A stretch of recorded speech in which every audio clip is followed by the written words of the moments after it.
everyone. I am here with my another episode.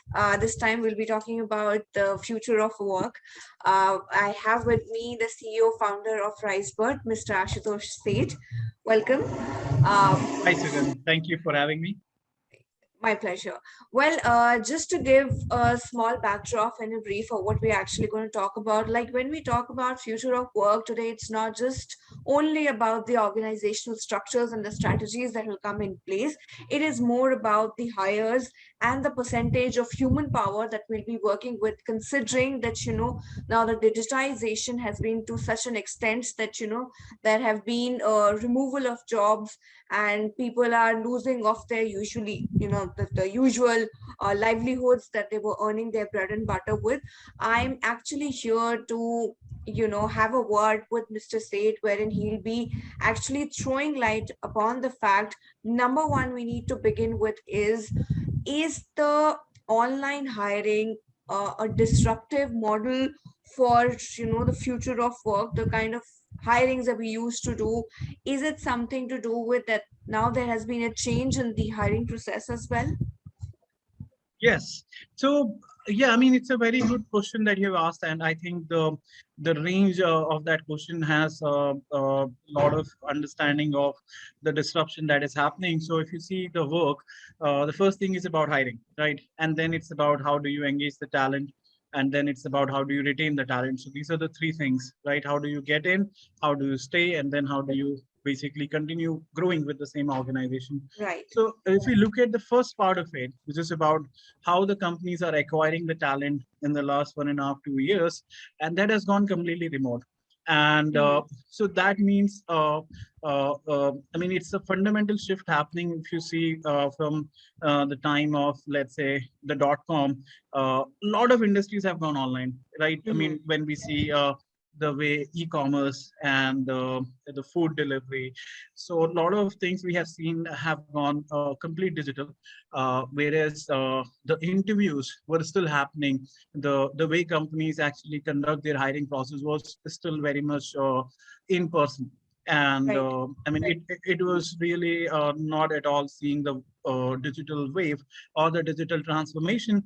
Ironically, a lot of the IT companies are doing it for their customers, but they didn't see that the very basic talent acquisition process is itself highly non-digital. So what we are seeing now when we look at the talent acquisition going digital, so the companies are conducting large amount of interviews online, and that means the whole disruption is about how do you get the candidate to do this interview, who will do this interview, where are the experts, and how do we sort of, do we have technology bandwidth, do we have Of course. infrastructure, do we have the video getting streamed so that the a lot of people globally can watch that video interview, what happens, the where do you store those video interviews. So there is a lot of movement happened because of the nature of transforming that in-person event to a live technical interview event, and that's where we see a big disruption happening in terms of talent acquisition. Any company which is aligned to do these interviews online, and they have access to live experts as well as access to the end-to-end infrastructure which is Also, i enabling. would i would like to add that we are seeing an inclusion of lot many video tools as well, because now Yeah. video is the new age medium of communication as well as of assessing a person's Yes. talent.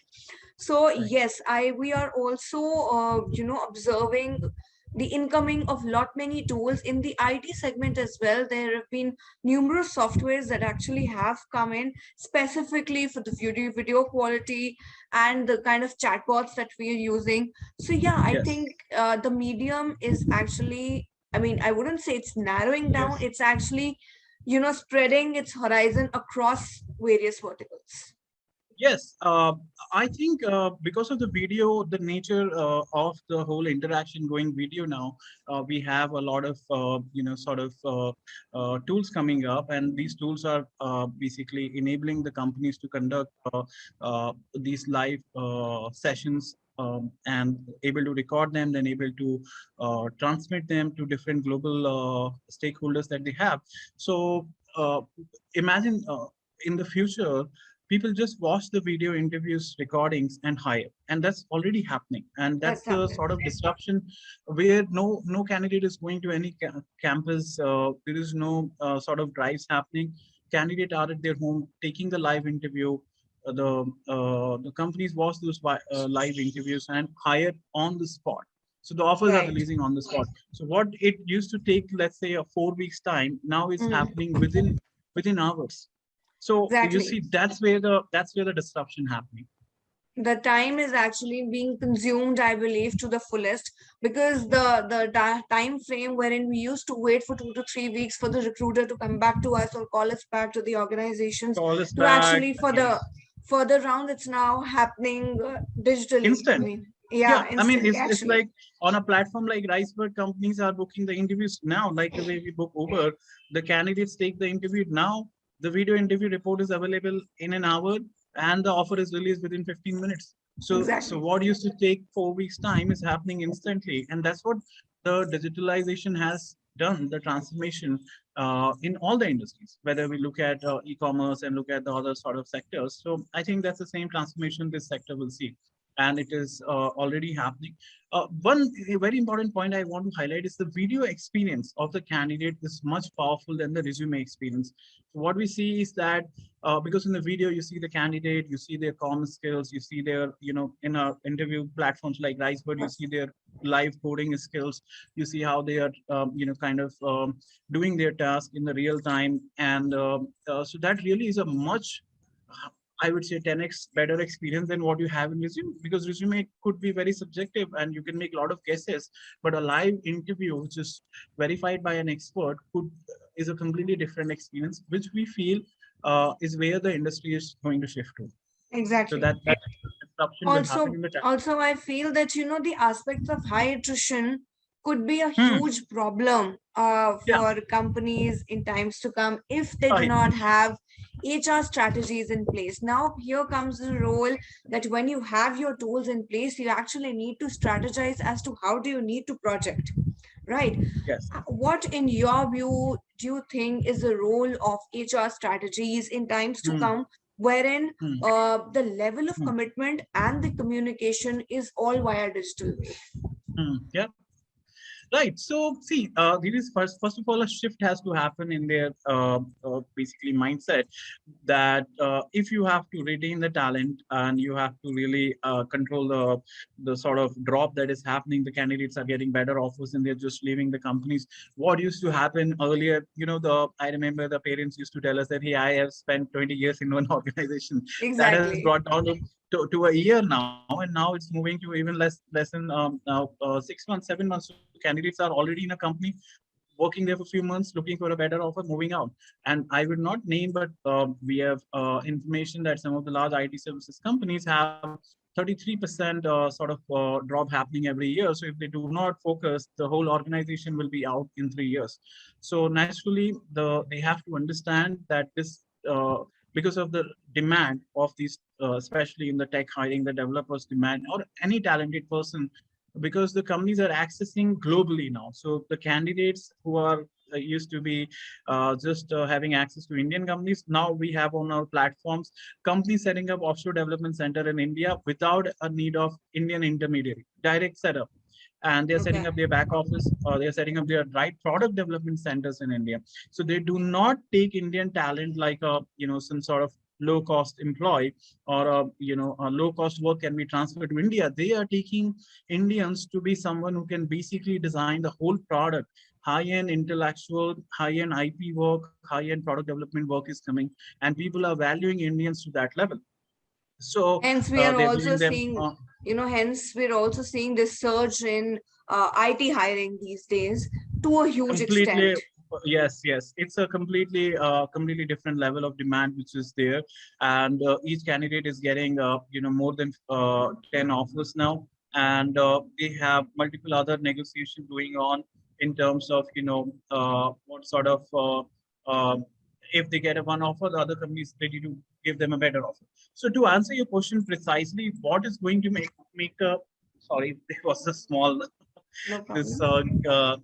this um, a small lizard here. So what I was saying that what is making a big the companies have to communicate the values that they are giving. So whether it's about health insurance to their parents, it's about the learning and development opportunity that they will provide, the technology stack that they will provide, the sort of options like remote work from home, and a lot of growth opportunities within the time when they are working in the company.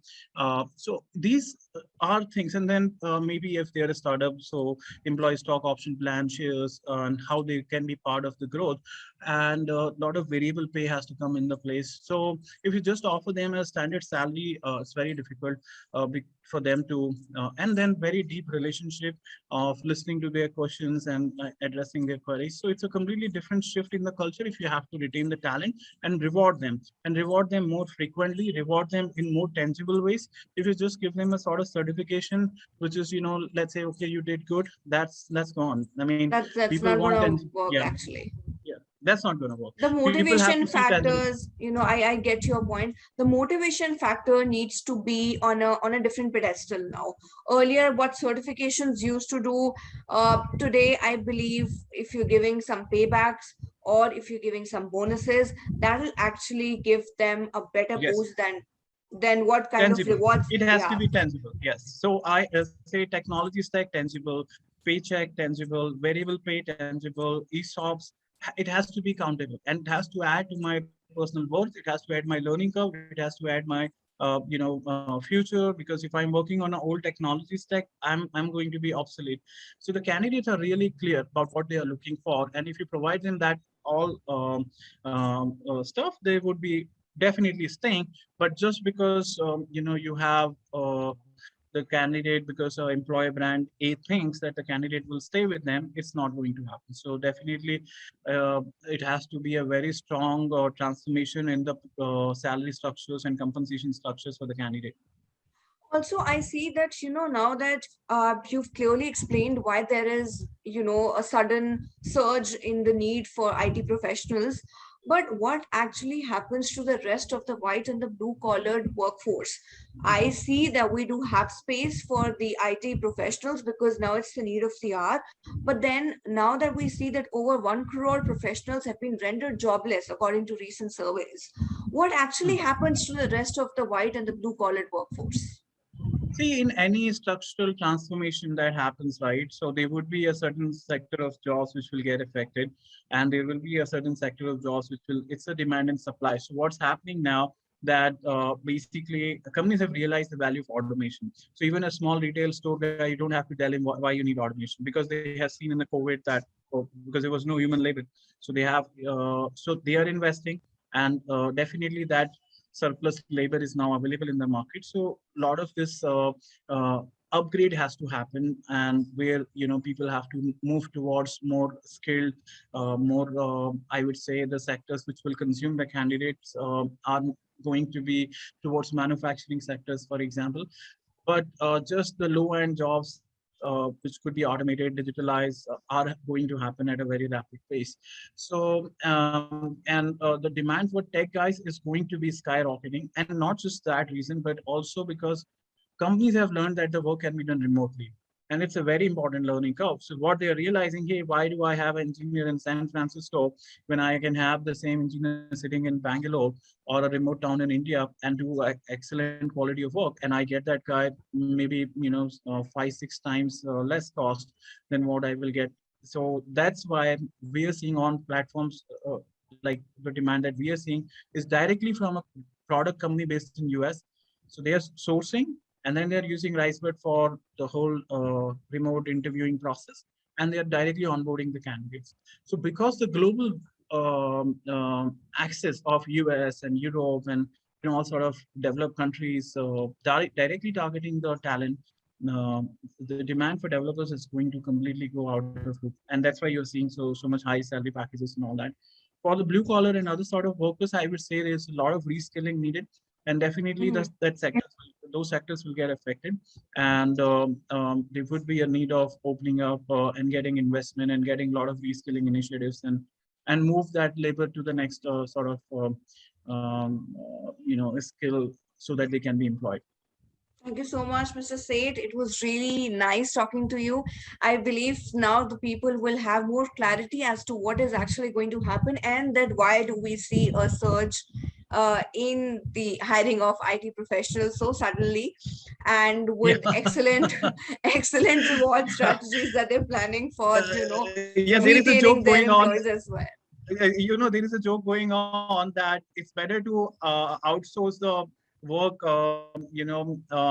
to San Francisco area than to hire developers in India. That's the sort of salaries hike which is happening, and so yes, I mean. Uh, it's a big transformation period and good for India and good for the economy because so much developed countries are getting setting up their offices in India. It's great news for the growth for Thank you the so much, future Mr. generation. Seth. It was really nice Thank you. talking to you. Same here.